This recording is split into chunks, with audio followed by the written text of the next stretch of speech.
Problem Solvers Consumer Alert for all you parents out there this morning. School's out for the summer for most kids, but there's something that you can teach your kids on vacation. On summer vacay, right? This is a break, but now is a good opportunity to talk about those important lessons about money, managing money. Steve Siebold is the co-author of How Money Works, Stop Being a Sucker. He's also a certified financial educator. So let's talk to him. He joins us live this morning. Steve, good morning. I mean, I feel like there's a lot of adults that could learn lessons this summer about money as well, Right. Myself included. I mean, we're all always learning. But for kids, it's just an opportunity to maybe get them some chores. Yeah. Maybe, you know, my kid's cutting lawns this summer trying to make money. There are things kids can do right now. Yeah, if you tie their allowance or some kind of compensation to their chores or anything else, you teach them about the value of money so they don't build an entitlement type of mentality. Right. And they have money to go to Waterworld, which we all want to go to. Right. That's true. So how do you explain this in a way that kids understand, get them excited about saving, right? And then when they turn 18, it's easier to cut them off, right? Because you've been training them all these years. Yeah, absolutely. Yeah, that's definitely a good goal. Well, that's why my co-author and I, Tom Matthews, wrote this book, How Money Works. We actually wrote it at a 14-year-old level. And we actually have people say 10-year-olds understand it, which was great. It's very, very basic, powerful concepts, but you can read it in an hour, and it's very, very basic.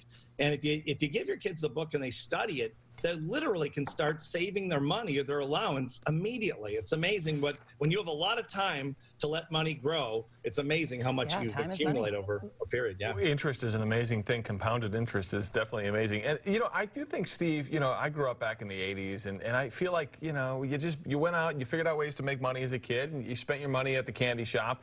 Whereas nowadays, I think the culture is different. Like, parents don't necessarily want their kids working, you know, little neighborhood jobs. Oh, that's a good point. And we sort of just buy our kids stuff, and there's maybe not an entitlement, but just a sense of like, well, of course you'll buy that for me.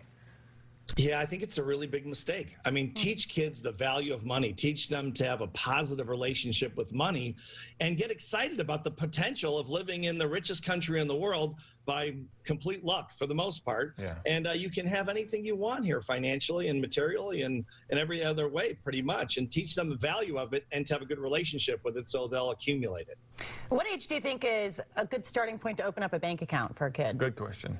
Thanks, Kirk. I think 10, 11, 12 years old is a really good time, and teach them how to manage it as well, how to grow the money, teach them about things like compound interest and the time value of money, and these basic concepts that literally they don't teach in schools because the financial industry doesn't want people to know. Right. But you can teach a child. They're really basic concepts. Well, I think it's exciting when you can show a kid the money in the bank account and how it's getting bigger, and get them excited about that. A lot of banks are offering kid accounts. I know our bank does. We just open accounts for 2 of our kids, and they're so excited. My daughter logs in like once a week to check, and I'm like, it's still there, Emma. The money's still there. But it gets them engaged and interested. And Steve, where can people find your book, How Money Works? They can find it on Amazon or by going to howmoneyworks.com. There you go. Check it out. Steve Siebold. Thank you, Steve. Good chat. Definitely a good topic, and I think a lot of things, a topic parents, all of us, should be thinking about and trying to figure out how we're going to navigate this. Started young. Because you don't want that 17-year-old that has zero concept of the value of things. Right. know? That's a good point. Thanks, Steve. Thank you. First job ever. My first job, Old Navy. I got to wear the headset. I delivered papers in the neighborhood. A-Rod, known for his